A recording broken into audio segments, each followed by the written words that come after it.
Sa paghahayag ng katotohanan, hindi may iwasang ibunyag ang kamalian.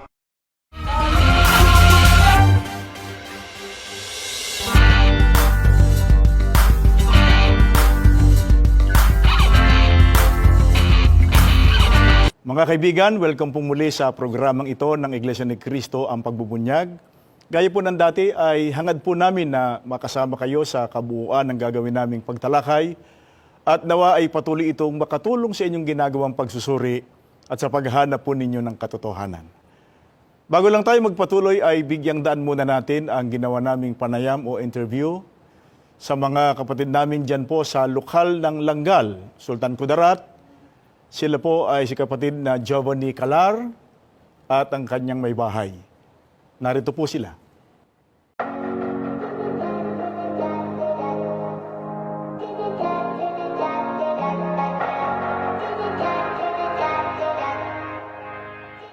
Karamihan ng mga simbahang Katoliko, dahil dati po akong Katolik, magpa Luzon, Visayas, Mindanao, pinupuntahan po talaga namin.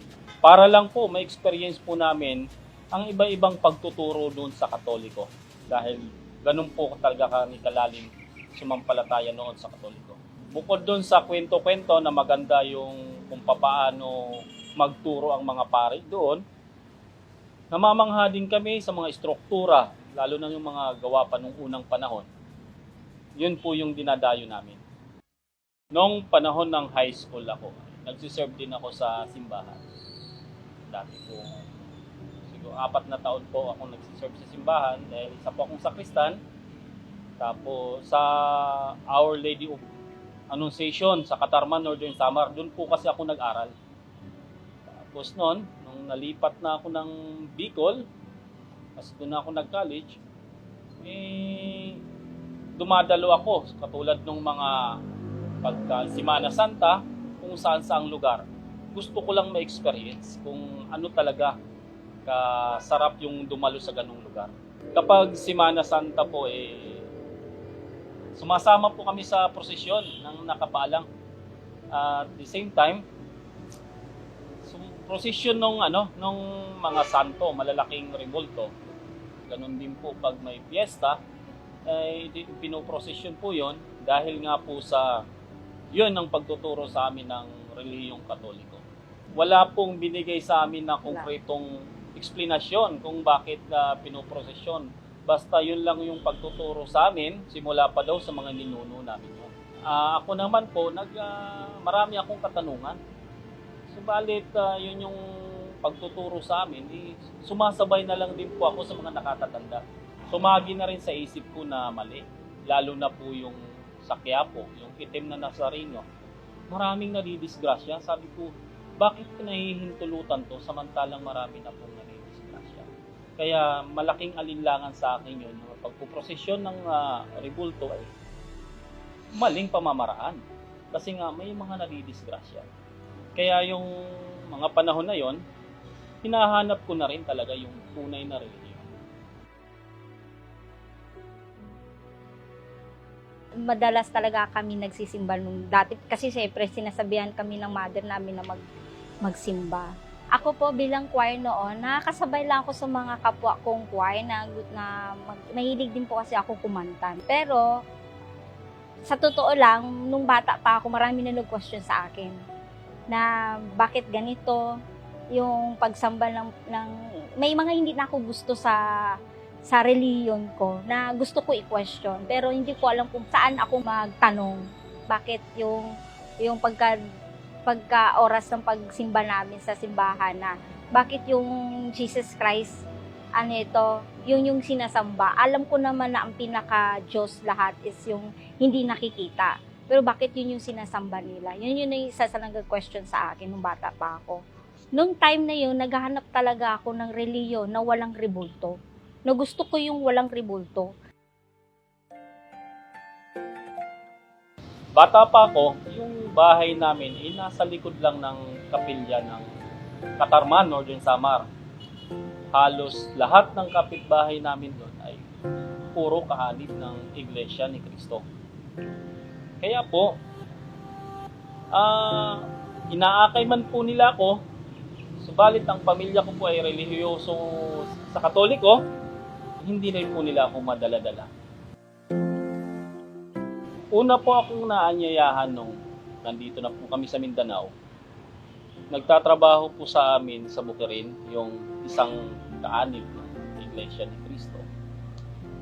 Una, binigyan niyo po muna kami ng pasugo, tapos tinanong kami kung pwede bang makinig kami ng doktrina. Sabi ko naman po, wala naman po sigurong masama. Pero sa isip ko, hindi kaya magagalit yung biyanan ko kasi isa po siyang opisyalis ng Catholic Women's League. So sabi ko, bahala na, makikinig tayo. Welcome natin to. Total naman, nasa bakasyon sa Manila yung biyanan ko. Kaya okay lang na pumunta sila dito. Doon po nag-umpisa yung doktrina sa amin. Ako naman po talaga sa mga pagkalalo na may mga pupunta sa bahay namin parang mag-anyaya sa mga ganun. Takot talaga ako. Actually, alam ko naman yung tinatanong nila sa akin. Nasasagot ko naman po. Noong unang inanyayahan po ako sa pag-samba, medyo nag-aalinlangan ako. Kasi iniisip ko, una, malayo yung pupuntahan namin. Pangalawa, kakayanin kaya namin yung paulit-ulit na pagsamba na sinasabi nila. Pero nung nakarating po kami sa kapilya at doon po nakinig, nanibago ako. Kasi napakatahimik. Sabi ko, wala man lang nagkikwentuhan kahit isa. Tsaka nakahiwalay pa yung babae at tsaka lalaki. Pero nung nag-umpisa na yung pagtuturo, tumatak sa akin ng malalim. Kasi nga, lahat ng sinasabi, bawang mula sa Biblia. Yun po yung nagkaroon ako ng mas malalim na interest na gusto ko pang makinig ng mga aral na tinuturo ng Iglesia. Sa akin talaga, una, curious ako doon kung paano magsamba ang mga iglesia ni Cristo. Tapos, nung nag-umpisa kami magsamba doon, ayun, ang naobserbahan ko doon, yun yung hinahanap ko. Parang unti-unti na nasasagot yung mga tanong ko na baka ito na yung gusto ko kasi walang rebulto. Tapos tahimik, may respeto sa loob ng kapilya, gano'n. Pagkatapos po namin ng pagsamba, pumupunta kami sa ibang kilala namin. Humihiram ako. Tinitingnan ko kung tama ba yung hindi. Which is, nabasa ko rin naman na tama talaga. Lalo na yung tunay na relihiyon. Doon ko po nakita na totoo, nakasulat sa Biblia, Iglesia ni Cristo. Kaya naging matibay po sa akin na ito na yung tamang relihiyon. At kaya po nagpasya po kami na umanin sa Iglesia ni Cristo. Simula po ng umpisa naming pagsamba hanggang ngayon, hindi pa po kami lumilipat.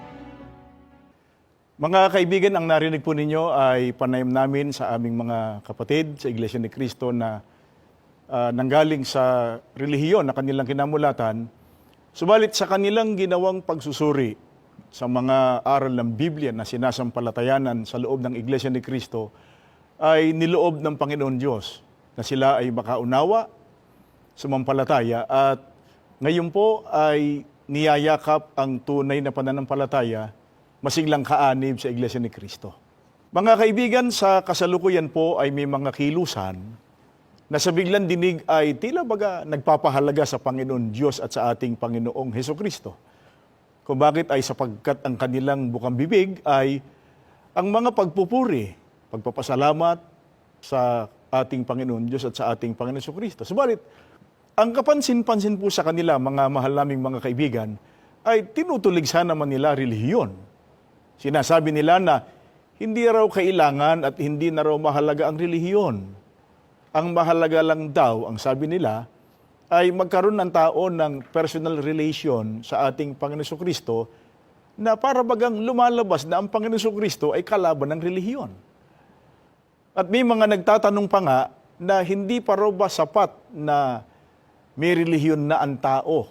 Ibig sabihin ay pare-pareho lang naman daw ang lahat ng relihiyon. Bakit kailangan pang magsuri ang tao at alamin ang tungkol sa tunay na relihiyon? Mga kaibigan, naninindigan po ang Iglesia ni Cristo batay sa mga katotohanan ng nakasulat sa Biblia na pagka mali ang relihiyong kinaaniban ng tao ay hindi may isasagawa ang karapat-dapat na paglilingkod sa Diyos na ikaliligtas. Pag-aralan po natin at sana'y patuloy po niyong subaybayan itong ating mahalagang tinatalakay, alinsunod po sa pahayag ng Biblia. Ano po katunayan na may maling relihiyon o hindi tunay na relihiyon? Ang babasahin namin ay pahayag ni Apostol Pablo dito po sa Galacia sa 4:9. Dito po sa isang salin ng Biblia sa pagkakaliwat na po sa Pilipino. Ganito ang inyong maririnig. At ngayon na inyo nang natagpuan ng Diyos, o dapat kong sabihin, ngayon na natagpuan na kayo ng Diyos, bakit naman nais ninyong magbalik at muling maging alipin sa mahirap, mahina, at walang silbing relihiyon? Mga kaibigan, binasa lang po namin ang ipinahayag ni Apostol Pablo. Gaya po ng narinig ninyo, meron pong relihiyon na ang sabi useless o walang silbi. Pagka ganyan ang kinabibilang ang relihiyon po ng tao, hindi po ikaliligtas. Ano pa po ang patutuon ng banal na kasulatan tungkol sa relihiyon ng sanlibutan? Dito naman po sa Jeremias 10 ang talata 3, dito rin po sa isang salin, sa wikang Pilipino, ganito ang ating mababasa. Ang relihiyon ng mga taong ito ay walang kabuluhan. Mga kaibigan, napansin po sana ninyo, sa talatang binasa natin, may binabanggit na relihiyong worthless o walang kabuluhan. Kaya pagka nga po hindi naging maingat ang tao sa pagpili ng relihiyon na kanilang sasamahan o aaniban, baka sa ganyang uri po ng relihiyon mapasamat ang tao. Pagka po ganyang relihiyon ang kinabibilangan ng tao, paanong makaaasang magiging katanggap-tanggap sa Diyos ang kanilang paglilingkod at maligtas pagdating ng paghukom? Alam namin mga kaibigan na hindi kayo papayag na magkaganon. Naniniwala kaming hindi nyo papayagan na kayo ay mapabilang sa relihiyong binabanggit ng Bibliang useless at worthless, walang silbi at walang kabuluhan.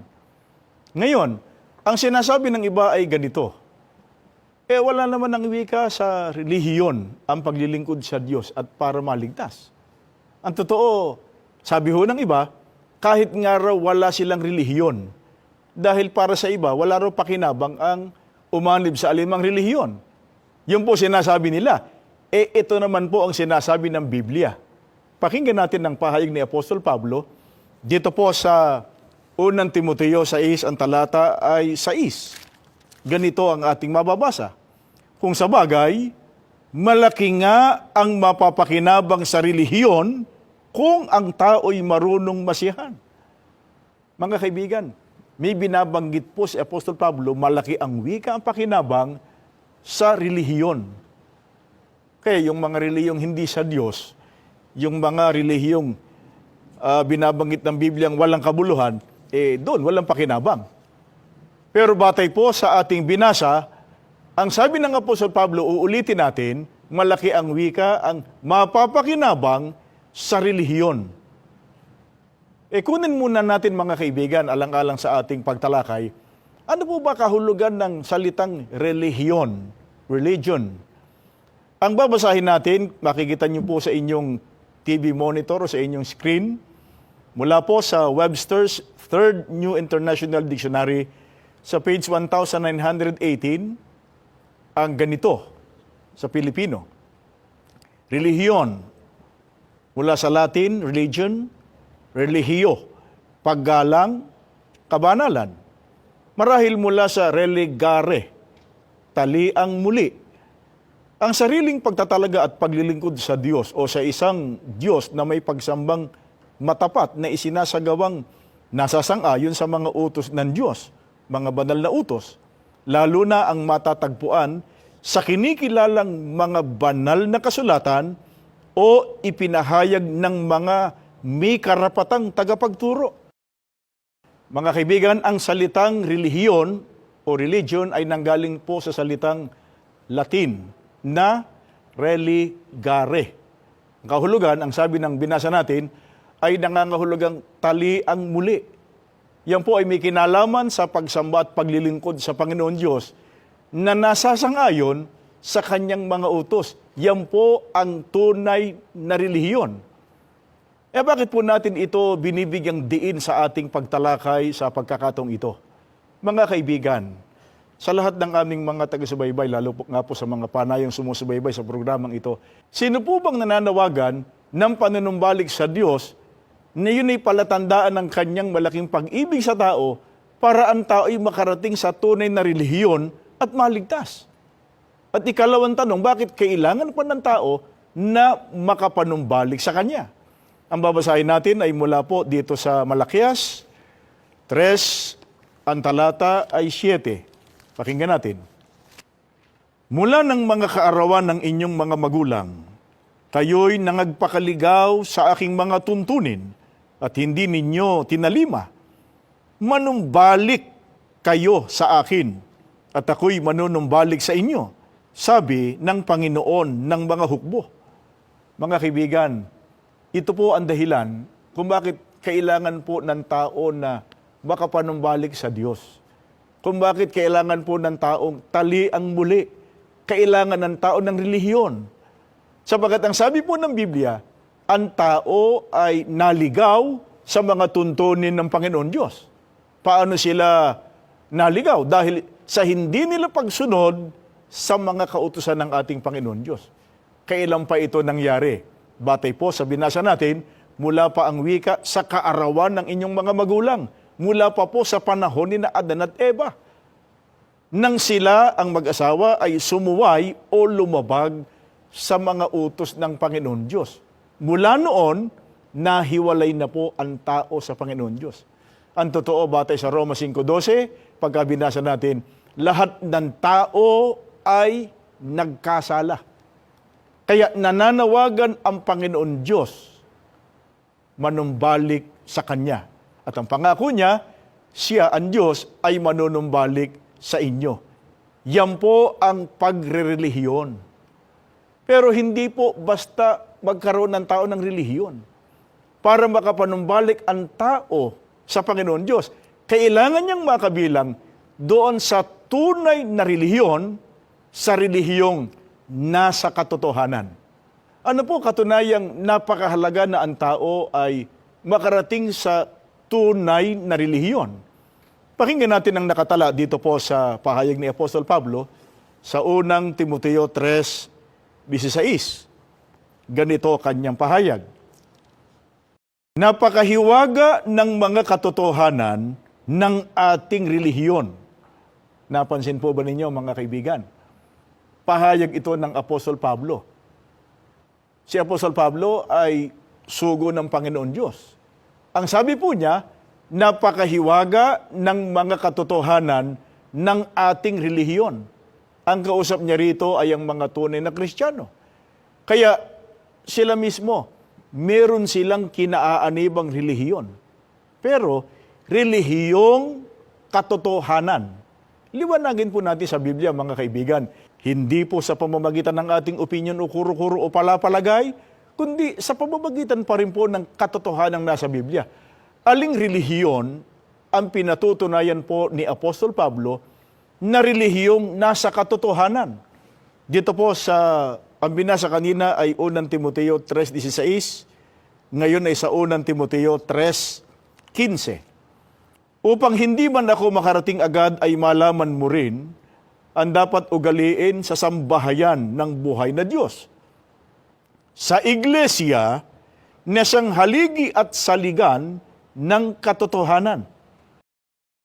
Mga kaibigan, ayon po sa binasa natin, ang relihiyon na tinutukoy ni Apostol Pablo na saligan ng katotohanan ay ang iglesia.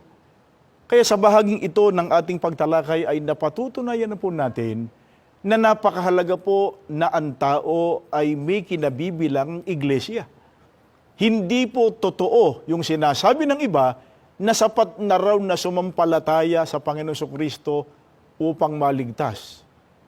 Mahalaga po ang pananampalataya sa ating Panginoon Kristo, pero mahalaga rin, sapagkat yun ang pinatutunayan ng Biblia, ang iglesia na pinatutunayan po ng Biblia.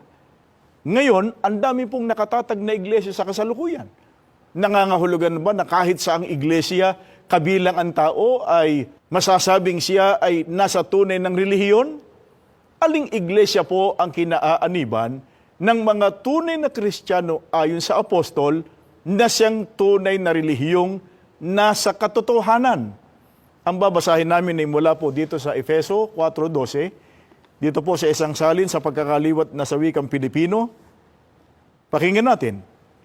Ang iisang layunin ng kanilang mga pagpapagal ay upang dalhin ang mga Kristiyano sa kaganapan ng pagkatao, upang ihanda sila sa makakristyanong paglilingkod at sa pagpapalaki sa iglesia ni Kristo. Mga kaibigan, ang tunay po na iglesia na pinatutunayan ng Biblia, binasa po natin sa Biblia, yun ho ang nakalagay sa Biblia, hindi po namin palapalagay. Ang sabi ng Apostol Pablo, iglesia ni Kristo. Pero nagtataka po ang iba, mga kaibigan, bakit sa kabila po ng katotohanang nakasulat sa Biblia, mahalaga relihiyon, kailangan ng tao ng tunay na relihiyon, may mga tagapangaral pa rin, bukang bibig pa nga ang pangalan ng ating Panginoong Kristo, pero nagsasalita laban sa relihiyon. Ayaw nilang maniwala at hindi raw kailangan ng relihiyon. Dapat po ba nating ipagtaka, mga kaibigan, kung may mga nagsasalita sa panahon natin ngayon ng laban sa relihiyon? Pakinggan ninyo at ganito ang nakatala dito po sa Gawa 19:9. Dito po sa isang salin ng Biblia, sa pagkakaliwat na po sa ating wika. May ilan na ang kanilang puso ay naging matigas. Hindi nila inilagay ang kanilang pagtitiwala kay Kristo. Ang mga ito ay nagsalita laban sa relihiyong Kristiyano sa harap ng mga tao. Kaya isinama ni Pablo ang mga tagasunod upang ilayo sa kanila. Kanyang tinuruan sila bawat araw sa paaralan ni Tirano. Batay po sa binasa nating pahayag ng mga apostol, sa panahon pa nila. May mga nagsasalita ng laban sa relihiyong Kristiyano. Kung anong uring tao po ang mga ganyan batay sa Biblia, narinig naman ninyo ang binasa natin, sila ang wika ay mga taong matigas ang puso, hindi nagtitiwala sa ating Panginoong Hesukristo. Pero naniniwala na sila raw ay Kristiyano. Kaya nga raw ipinagdidiinan nila na ang mahalaga raw ay ang relasyon nila umano sa ating Panginoon Jesucristo at hindi na raw kailangan pa ang pag-alim sa iglesia. Mga kaibigan, sa pagtuturo pa rin po ng banal na kasulatan, sino po ba ang mga taong tunay na may relasyon o kaugnayan sa ating Panginoon Jesucristo? Pakinggan ninyo dito po sa Efeso 5:31 hanggang 32, ganito ang pagtuturo sa atin ng mga apostol. Dahil dito, iiwan ng lalaki ang kanyang ama't ina at magsasama sila ng kanyang asawa. At sila'y magiging isa. Isang dakilang katotohanan ang inihahayag nito. Ang kaugnayan ni Kristo sa iglesia ang tinutukoy ko. Ang tunay po na may relasyon o may kaugnayan sa ating Panginoon Kristo ay ang kanyang iglesia. Sapagkat pagka binasa natin sa Colosas 1:18, ang iglesia katawan ng Panginoon Kristo. Si Kristo ang ulo nito. Kaya hindi sila pwedeng paghiwalayin. Kaya kung gusto ng tao na magkaroon ng tunay na relasyon o kaugnayan sa ating Panginoon Kristo, kailangan ng tao na maging iglesia ni Kristo. Kaya kapag ka ipinagpilitan po ng tao, Kristiyano kami, pero wala naman sa iglesia ni Kristo, tunay ba silang Kristiyano? Basahin natin ang sinasabi ng Biblia. Dito po sa 1 Timoteo 3:7, dito po sa Living Bible, sa pagkakaliwat na sa wikang Pilipino. Siya rin naman ay kailangang iginagalang ng mga taong nasa labas ng iglesia, yaong mga hindi Kristiyano. Narinig po ninyo, ang mga nasa labas ng tunay na iglesia, hindi po Kristiyano. Kasi pagka sinabing Kristiyano, mga tagasunod ng ating Panginoong Hesukristo. Kaya nga, alagad ng ating Panginoong Hesukristo, Kristiyano. Ang mga tunay na Kristiyano ay sangkap ng katawan o iglesia ng ating Panginoong Hesukristo. Pumayag silang, panguluhan sila ng ating Panginoon Kristo. Yan po dahilan, mga mahal naming mga kaibigan. Kaya ang Iglesia ni Cristo po, saan mang panig ng mundo makarating, sa pangunguna ng aming tagapamahalang pangkalahatan, ang kapatid na Eduardo Manalo, ang lagi pong ipinagdidiinan sa aming mga pangangaral o pagtuturo, hindi po maiiwasan ng tao na naghahangad na maligtas sa araw ng paghukom na maging Iglesia ni Cristo. Yan po ang naunawaan ng ating mga nakapanayam. Kaya dahil doon nagkaroon sila ng isang matatag na pasya. Hindi lang ho sila, napakarami pang mga umaanib sa Iglesia ni Cristo ngayon. Sa kabila na sila ay matagal nang naging kaanib doon sa kanilang relihiyong kinagisnan. Sipin nyo, relihiyong pa ng kanilang kanununuan. At nung una nga, ang kanilang paniniwala ay hindi na sila aalis sa kanilang relihiyong kinamulatan. Pero sa awa ng Diyos, sa kanilang pagsusuri sa mga aral po ng Biblia na sinasampalatayan ng Iglesia ni Cristo, at dahil sa walang patid o walang humpay na pagmimisyon o pag-aanyaya ng mga kapatid, ay marami po ang nakarating sa pagkaunawa sa mga katotohanan ng itinuturo ng Biblia. Nakaunawa sa kahalagahan ng tunay na iglesia na maliligtas pagdating po ng araw ng paghukom. Balikan po natin yung ating nakapanayam.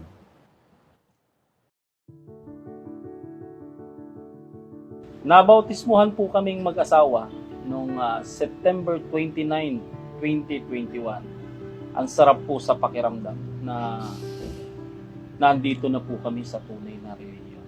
Sinagot na po ng Panginoon Diyos yung tanong ko nung bata pa ako na gusto kong mahanap yung tunay na relihiyon. Doon ko lang po napatunayan na siguro talaga dito kami pinunta ng Panginoon Diyos para matawag po kami.